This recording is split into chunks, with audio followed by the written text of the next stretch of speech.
ও দিদি, কেমন আছো? বাবা, ছেলের বিয়ের পর তো আর আসোই না।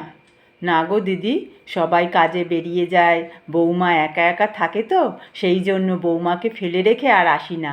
আজকে বৌমা বাপের বাড়ি গেছে, তাই ভাবলাম তোমার সাথে একটু দেখা করে যাই। তা বেশ ভালো, বসো। তুমি কেমন আছো? আর বলো না দিদি আমার কথা। কেন? এই যে আমার ছেলেটা দিন দিন মোটা হয়ে যাচ্ছে। যত সম্বন্ধ আসছে বলছে ছেলে মোটা, ছেলের ওজন বেশি, কেউ পছন্দ করছে না। সেই জন্য কদিন ধরে আমার ছেলে আর ভাত খাচ্ছে না জানো, রুটি খেয়ে রয়েছে। বাইরের ভাজা ভুজি কিচ্ছু খায় না। আমিও তো ঘরে কোনো ভাজা ভুজি কিচ্ছু করি না। ও খায় না বলে আমরাও করিও না, খাইও না। ছেলে আমার খাবে না, আমরা খেতে পারি বলো? সে তো ঠিকই, সে তো ঠিকই। কী যে হলো বলো তো, দিন দিন খালি ওজন বেড়ে যাচ্ছে। আমার ছেলের মুখের দিকে আমি তাকাতে পারি না। ছেলে আমাকে কিছু বলে না, কিন্তু আমি তো বুঝতে পারি, আমি তো মা।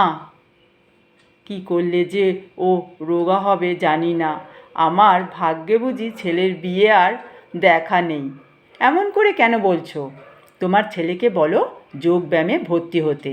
যদি তাতেও ওজন না কমে, তাহলে একটা ভালো ডাক্তার দেখাতে বলো। সেটাই বলতে হবে জানো তো, সেটাই বলতে হবে।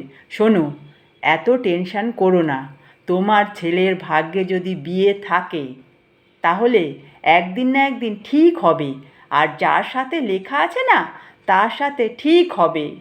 তাই যেন হয় দিদি। আমার ওই একটি মাত্র ছেলে, আমার খুব মনের ইচ্ছা ছেলের বিয়ে দেব। অত টেনশন করো না, ঠিক হবে। দেখো, একদিন না একদিন ঠিক হবে।